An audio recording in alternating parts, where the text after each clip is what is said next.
Welcome to the slop farm. Enjoy the video.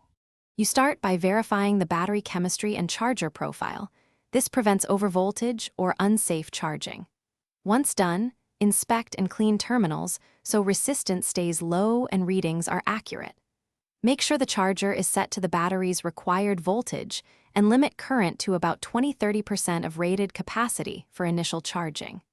Begin charging immediately while monitoring voltage rise and temperature. This approach balances safety with efficiency and reduces stress on cells as voltage climbs. You now focus on the dynamic phase where voltage rises steadily. Observe both current and voltage together because current falling while voltage rises indicates normal absorption. Once the charger shows tapering current, that's the battery accepting charge. Make gradual current reductions to prevent overheating. Keep an eye on cell or battery temperature.